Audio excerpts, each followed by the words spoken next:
Hey, welcome into the Stinkin Truth Podcast. Marshall Earth alongside my buddy Mike Evans. Mike in Denver, Colorado. Me in New York City. I'm a city boy right now, traveling around the streets of New York. It's been great. Mike, good to see you. Good to be with you again this week. Yeah, good to see you. You look great. This is the most you've ever dressed up for our Stinking Truth Podcast. What gives? Yeah, well, I'm doing a little TV here in the city. That's what we call it. When you're out here on the East Coast, we just call it the city. We don't call it New York City. It's just the city, and it goes without any further explanation.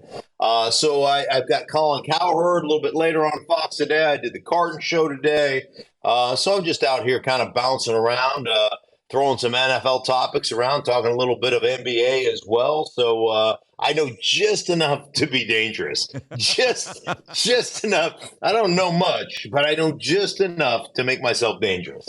So these NFL topics, I assume that you probably talked a little bit about Aaron Rodgers, and I wonder in the city if they're starting to get nervous about whether or not this Aaron Rodgers trade to the Jets is going to go down. There is no question that this is a big topic, Mike. And interestingly enough, so I'm doing the Carton show, and Craig Carton. Craig Carton's a legendary radio guy. He's got the TV show. Carton's. I love Carton. He's a good dude. And he's a bit quirky, and he's got some FM DJ in him, right? But Carton is when Carton says, "Hey man, I got this information," he's got some sources. He's pretty connected. The guy's been doing it for a long time. And his sources had told him that the San Francisco 49ers actually reached out to the Green Bay Packers and are putting the parameters of a deal together to go after Aaron Rodgers. And now I think certainly the Jets are still the front runners and everything else. But then it also comes out, and I believe it was Mike Florio who reported that during the NFL Combine, the San Francisco 49ers reached out to the Minnesota Vikings about a potential trade for Kirk Cousins. So you think about it. Now, Kirk Cousins obviously was drafted by the Washington Redskins when Mike Shanahan was the coach there, and Kyle Shanahan was the offensive coordinator. They believed in Kirk Cousins enough to draft him out of Michigan State. Oh, by the way, on that same staff, Matt LaFleur was coaching under Kyle Shanahan. So one thing about Rodgers to the San Francisco 49ers, he walks in there and that language is identical. Now, the difference being that really from a personnel standpoint, Mike, the Niners are going to use a lot more two tight end formations, a lot more two back formations than maybe the LA Rams, because McVay was on that staff as well, or the Green Bay Packers with LaFleur. But the language is identical. The plays and the concepts are identical. The way we read those, the way we read those progressions out is identical. Everything is coached the same. We'll just, one team will major in 3 wide personnel or 11 personnel, where another team may major in 21 personnel, 2 backs and 1 tight end, or 20 or 12 personnel, 1 back and 2 tight ends. But all the language is exactly the same, and the play concepts and designs are the same. And one of them, is the F, which is the formation adjuster, but the F is the third wide receiver in San Francisco's, or third wide receiver. Let's say if they're running a 3 wide set, is the third wide receiver for the Rams or for Green Bay, where if you're running a 2 tight end set, the F is the second tight end, right? So it's just a little bit different in the way we run our personnel groupings, but everything is identical. Everything's the same. And so, would it make sense? And then you say, well, San Francisco gave away all their picks a couple of years ago to go get Trey Lance. Well, the truth of the matter is, what they thought they were getting in Trey Lance and what they got in Trey Lance, I don't think what they thought he was is what he is. And I think they look at it like, hey, injury, everything else. we'll give up a Trey Lance and a couple of third rounders, and maybe you want an Ayuk or whatever to get Aaron Rodgers. We already have the best roster in football. Now we couple that with arguably the best quarterback in football and an NFC which has been dramatically weakened because all the quarterbacks are now in the AFC. That's a direct path to play in a Super Bowl. So there's so many angles to this, and let me just start with the one that comes first to mind is San Francisco has to be looking to kick the tires on another quarterback. They don't know if Brock Purdy's going to be healthy, and even if he is, really, do you see the confetti raining down on Brock Purdy? And should the 49ers be hell-bent on trying to get a quarterback, be a Kirk Cousins or an Aaron Rodgers? This is a Super Bowl caliber team, Mark, but they don't have the quarterback in place to finish this thing off. They should be uber aggressive. They should be in on Aaron Rodgers. Yeah, I'm 100% with you. Absolutely. And, you asked me about the city and how the city feels. The city's concerned, man. They're looking at the Jets going, dude, move heaven and earth. Go get him. And they're trying to negotiate the right pick and what do we have to give up? And they want something back on the back end. If Aaron Rodgers retires after 1 year, you have to give us back a draft pick, a caliber, like a second or fourth round or third round draft pick back. And the Packers are saying, absolutely not. If he retires, that's on you. It's not on us. And I would ask you this. If I were the New York Jets, do you think the Rams are concerned that they mortgaged the future and now they're going to have to kind of pay the piper? They're not going to make them give back that world championship ring, are they? They still get to live in and bask in that glory, don't they? But how much do the Jets want to go all in on Rodgers? Because you make the move for Aaron Rodgers, great, but you still have arguably the second best quarterback in your own division behind Josh Allen, and arguably you have the following quarterbacks that are ahead of you in the AFC: Allen, Burrow, maybe Herbert, Mahomes, of course. So how much do you want to give up for Rodgers, understanding that, you're getting your answer at quarterback, but is it still going to be the answer that's good enough to raise you high up in the AFC, even in your own division? Yeah, I would say that in your own division, and I would put Rodgers ahead of Josh Allen, just pure quarterbacking, yes.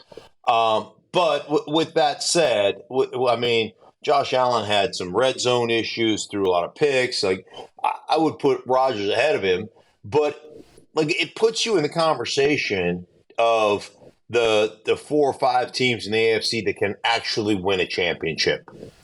Because their defense is stellar. They've got some young talent. They should get Breece Hall back.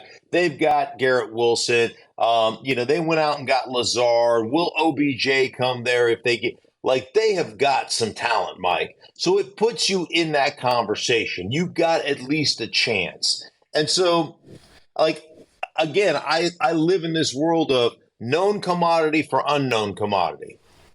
You want the 13th overall pick?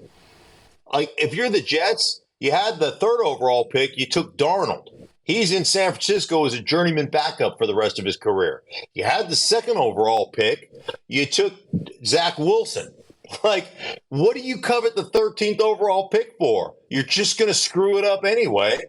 You might as well get a known commodity, right? I'm walking the street. So I got to tell you a story. Last night, I walked down the street, and there's a Chipotle a block away down the street. So I'm walking, hoofing it the whole block, hoofing it all the way, Mike. Down to Chipotle to get myself a burrito bowl. And there's these guys on the corner. They got a little weed stand. They're selling weed. And they're like, oh, hey, Stink, and they're like, oh, you hate the Jets, and what do you think about the Jets, and what do you think about what Carton said about Aaron Rodgers going? And I'm like, oh, we talk for a second. So I go in, I have my little burrito bowl, I come back out, and I sit down with my guy who runs the weed stand. I think his name was Kevin. And I sat and talked to him about the Jets for last night on the streets of New York, right there on, I think it's 8th, 44th and 8th. If you want to come down, we'll have another powwow tonight if it's not raining. And you know, we just chopped it up. We chopped it. He sold weed, and we chopped it up about the Jets for like 45 minutes. And the NFL in general. And I tell you what, the people of New York are really concerned because they're just like, we are so used to the Jets screwing things up that like it's like you and I, we have this expectation of the Rockies, the Colorado Rockies. Like it's a great venue to go watch a game, to have a beer, to eat some peanuts and stuff. But we expect them to win about 65 to 70 games, somewhere in that. That's just what they are. Like the people in New York are just like, the Jets are going to find a way to screw this Aaron Rodgers thing up. I just know it. And so there's a lot of nervous energy right now in the city. I don't know what the bigger story was out of all that you helped sell weed for 45 minutes on the streets of New York City, or in a city like New York where there's some of the finest dining in the world. You went and got yourself a burrito from Chipotle. No disrespect to Chipotle, but you know, still in New York City for a couple days, I might raise the bar a little higher there, Stink. You might think that, but I usually don't like to leave the hotel. Like I'm just kind of hunkered down, and so when I walked over there, I was like, I'm just gonna get something really quick and then go right back to my room and lay down. And then I ended up getting like in that conversation. Now I didn't actually sell the weed.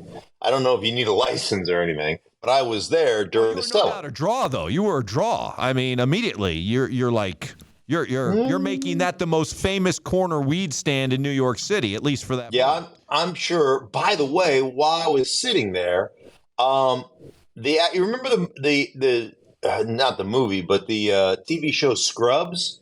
Yeah. One of the actors walked right by. It must have been with his son.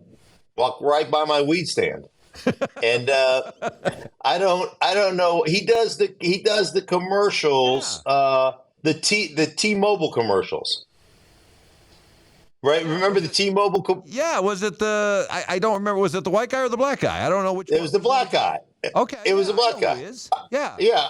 I mean, I don't know his name offhand, but I could see him perfectly right now. Yeah. He didn't even take it. He didn't even take a glance at my weed stand because he had his, which I'm assuming is his son with him. Yeah. So he just walked right on by my weed stand. To that large man there helping to sell weed here on the streets of New York City. Real back to the Packers' role in all of this. Mm-hmm. Do they owe anything to Aaron Rodgers in terms of, hey, the relationship that we've had for so long, even though it has been strained of late, Aaron, we want to still make sure you go to where you want to go, and we'll take a little bit less in what we're asking for to facilitate that? Or has the relationship been sort of strained or even fractured enough that the Packers are in a very enviable position where they could just say, hey, we're going to get the absolute most we can, and we'll call Aaron's bluff on all this? Yeah, I think ultimately Aaron holds the cards in that, Mike, because he can still retire. And so if you want to get compensation and you want to increase the value of your franchise, because if he retires, you get nothing. So I still think that that relationship is important on the Packers for the Packers to make sure that they can maximize the value of the trade as long as Aaron goes, if Aaron goes, I ain't going to San Francisco, I don't want to go back home. Sorry, I'll retire. Well, then it does you no good, right? So then you have to negotiate with the Jets. So I think it behooves them, obviously, to make sure that they do right by Aaron. And I don't think the Packers have any intention of trying to screw him over. Like, they want the best for their franchise, and they owe it to their stockholders, if you will. So Yeah, I believe they'll do it. I believe they'll do what's in the best interest of Aaron, because that's in the best interest of them maximizing the value of getting rid of Aaron. Now, while you've been hunkered down in your hotel room, only occasionally heading out to get Chipotle or help sell weed with Kevin. Or wait a minute, or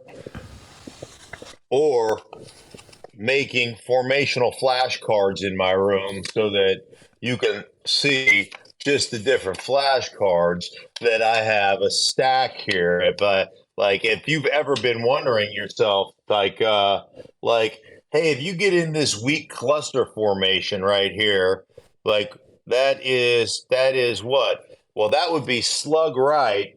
Wait a minute. You see that? That'd be slug right there. So that's a cluster, a weak side bunch is a cluster formation, but that is slug. Oh, I dropped some of my. Hold on. Oh, I'm back. You really need a hobby, but you have had, in addition to making flashcards. Yeah. Boy, what a nerd! You've also been very active on Twitter this week, arguing with Lamar Jackson fans. Care to bring us up to date on that? Yeah, well, I mean, I think ultimately, Mike, people hate the truth, especially in today's society. People just do not like the truth. And instead of just accepting the truth for what it is, they want to make it about race, or they want to make it about something that it's not. And everybody sits there and says, well, I mean, you're a fool for not going after Lamar if you're the Jets, or if you're, a team right now that needs a quarterback, if you're the Atlanta Falcons, or if you're the Indianapolis Colts, or if you're the da-da-da-da-da. And, what I've been trying to educate folks about, which obviously, people want to spit numbers in my eyes, like QBR numbers and garbage like that. I mean, it's total bullshit because it has no context to it. And so I'm like, think about it from a team's perspective, okay? Because everybody's like, why is Lamar not getting signed by somebody else? So first off, in today's football, there are two types of tight ends. There is the blocking, big, end of line of scrimmage tight, like my day tight ends, right? Those guys are called the Ys. Okay. And then there are the movement tight ends and the pass catching tight ends. Those guys are called the Fs or the Hs. So in today's game, there are very few kind of quote unquote Y tight ends. Back in my day, everybody who came out was a Y tight end, and you didn't have a real receiving type of tight end. Now, everybody's a glorified wide receiver. A lot of them transitioned. A lot of them played wide receiver, and they put on some weight and became tight ends. And that's what the league, or that's what college football is creating now. So that's what the league has to pick from.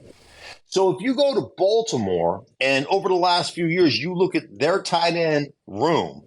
I remember doing a game there 2 years ago, and I got my producer to take a picture of me.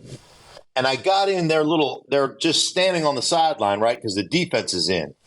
And it's Mark Andrews, and it's a couple other guys, a cat named Boyle, I think, and a couple other dudes. Every one of the dudes is 6'6", 270. I mean, I look like a little tiny dude next to him, right? And so there are all these big blocking, like Y tight ends. Then you add a fullback into the mix, who is a former D tackle, who is 6'4" and 313 pounds. He's one of one in the National Football League. So now all of a sudden, if I'm a team, I've got to go, not only do I have to go out and get Lamar, and I have to spend $200 million to secure him, and I have to give up 2 first-round draft choices, and that's just the start, because the offense that the Baltimore Ravens run is unique to the Baltimore Ravens. So am I going to go out and try to find a bunch of Y tight ends that don't exist? Am I going to go out and get myself a 313-pound fullback? Oh, by the way, am I going to fire my offensive coordinator and go out and get Greg Roman to implement that offense? And on top of all of that, that's an offense that he runs that's unsustainable. He's been hurt. He's missed 5 games a season the last 2 seasons, 34% of the snaps. He's missed them. And I'm going to spend $200 million on a quarterback that I think may have a shelf life of 3 to 4 years. No, thank you.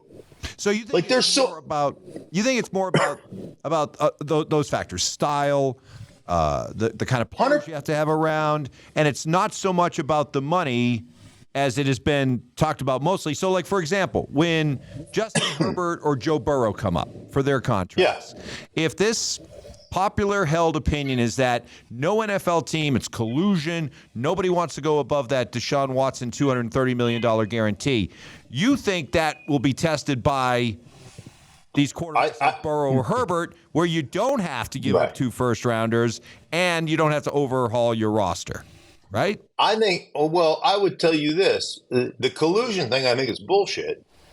Like, do I think they don't like the Deshaun Watson contract? Absolutely. If Justin Herbert were a free agent right now, if the Chargers said, we don't want to pay you, like we don't, whatever, and we put you on this transitional tag or whatever, where you can go out and negotiate a contract and we have the chance to match it or get 2 first-rounders right now. So Justin Herbert is in the exact same shoes, in the exact same place, at the same approximate age and everything else that Lamar Jackson's at. Now, Lamar's got an MVP, Justin Herbert doesn't, right? But if you're in the exact same scenario, Justin Herbert has 15 teams that are making him the highest paid player in football right now, without question. And that has nothing to do with anything to do with racial. It has to do with the style of play, the fact that he can fit into a traditional offense, and the fact that the bigger fact is, Mike, that you look at Justin Herbert and you say, he'll be our quarterback for the next 15 years because of the style with which he plays. You can't say that about Lamar. You're nervous about Lamar. That's just, I mean, to me, like, I'm the only one on crazy pills. Like, am I the only one that sees that style and says, unsustainable? Like, why do you think the Baltimore Ravens haven't gotten it done with a long-term deal? Because they know it's not a sustainable form of offense. And then there's the question, like, okay, so, hey, Lamar, like, I get this all the time, and I've been messing with people on Twitter. They're like, oh, well, he had this QBR and he did these numbers and stuff. And I go, oh, really? Okay, genius, who's spitting numbers in my eyes. Like, if you spit numbers in my eyes, there's 2 things that happened, okay? 2 things that happened. One, you either didn't watch the game, so you're reading me the box scores, and you're reading me some insane, analytics numbers. Or 2, you watch the game, but you don't know dick about football, right? You don't know anything. And so now you're spitting numbers in my eyes because you don't know shit. One of those 2 things. So I asked, one. Yeah, I got this one dude that's all over me, right? Yeah. And so you want to shut a dude up like that? I said, okay, really? Okay, that's the fact. Let me add some context to it. You tell me, genius. Like, you tell me, based on all your football knowledge and all your film study, what coverage do teams play against Lamar? What coverage do you see them playing? Like, you go ahead and you tell me what the coverage is that they play, and fill me in on why you think he's having success throwing the ball. Crickets. You know why? Because you don't know. I mean, so what ends up happening, Mike? When you run the ball the way they run it in condensed, heavy formations with multiple tight ends, and you get numbers, you motion the guy across, and now all of a sudden we're blocking, 5-on-4, and my quarterback is running the ball, right? When you have that ability, you know what you're getting? You're getting 100% of the time, you're getting a single high safety or zero coverage, but you're getting a single high safety.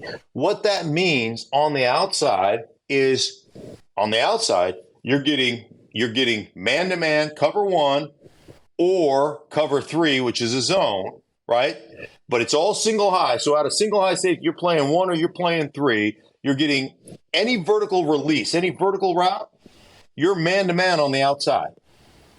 So you break the huddle, and you know beyond the shadow of a doubt what coverage you're getting 100% of the time when you play the Ravens and they're running the snot out of the ball. So, like, you break the huddle, and that's what happens. Here's, like, you know what you're getting. So if you get a vertical release, you're getting man-to-man.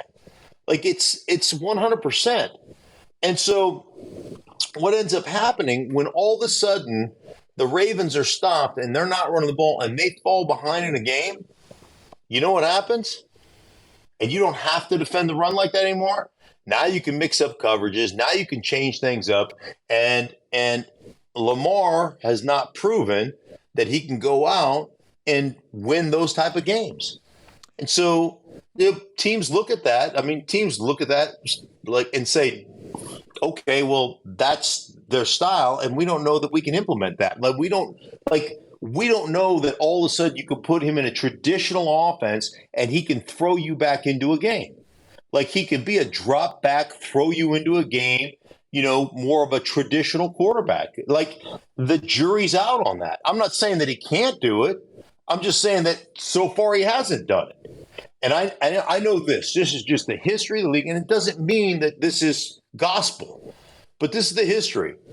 When you are so athletic, your default mechanism when things go wrong is being an athlete, going out and scrambling around and making plays with your feet and making plays being an athlete. And that becomes your default mechanism.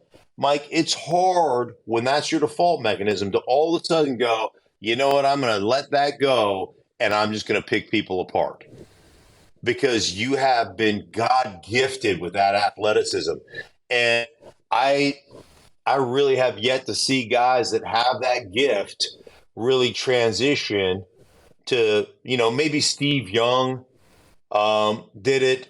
There's probably been, but they're few and far between the guys that really transition when they're gifted that way athletically, because they've always been able to overcome a bad play through athleticism. And when that athleticism starts to wane, you know, have you developed the skill set to do it another way? Let me, if I may, take this time to offer a bit of a public service announcement to anybody out there who wants to engage Mark in a Twitter battle. You may think you're getting under Mark's skin. You may think you are triggering Mark. Let me tell you, this is all a game to Mark, okay? He's having fun. He loves this. So unless you really are fully committed to go 15 rounds with this guy, understand he'll be able to wait you out. That's all I'm saying, okay? Be forewarned. Be forewarned. Thank you. Yes, thank you. Very, very good on you developing that public service announcement. I don't know about you, Mike. I truly believe that at the end of the day, Lamar goes back to Baltimore, signs a 3-year deal. And here's the thing. Like, I have to give a lot of credit to John Harbaugh. I've had this conversation with John. John truly loves Lamar. John stood on the table for drafting Lamar, said we're going to do this thing. Completely, like when Lamar became the quarterback, completely changed the offense, coupled the offense with the defense so they matched. I mean, they've done everything to build a football team around Lamar. And I think that's one of the other things that people that look at it and, you know, are triggered or look at it like there's some racial divide going on or something's going on here, don't truly understand. I think a lot of the people in the NFL understand exactly what the Baltimore Ravens did. They built an entire offense and an entire defense around the style with which Lamar plays. And I haven't even brought the defensive part up on television. They built their whole defense around the style with which Lamar plays. So you think about it, Here's how they've done it. Like, they know they can run the ball, they can possess the ball. There is no team in football, and I'll go back to his MVP season of 2019. There was no team in football that ran the ball with more frequency and more yardage than the Baltimore Ravens did on 3rd down and 4+. 3rd down and 4+ is almost 100% throw in the National Football League, not the Baltimore Ravens. There's nobody that ran it more frequently or for more yardage than Baltimore, and there's nobody who threw it less on 3rd down and 4 than the Baltimore Ravens. Now, that's how they're built offensively. Defensively, the way they're built under, at that time, it was Wink Martindale. They said, hey, man, we're going to blitz you on 1st, 2nd, and 3rd down. We're going to come after you. And you know what we're going to be able to do? Get you behind the chains, especially on 1st down. Make it a 3rd down and 7+. Sit back, play coverage, get you off the football field, and then let our offense just possess the ball. And at the end of the day, in the first quarter ends, you've had one possession. You're down 10-0. You've had one possession, and now you're looking at 3 quarters left going, shit, we'll be lucky to get 8 possessions in which normally is a 12-possession game. And it totally takes you out of the way you play football. They built their whole team that way based on Lamar. And I'm just saying, how many teams are willing to do that?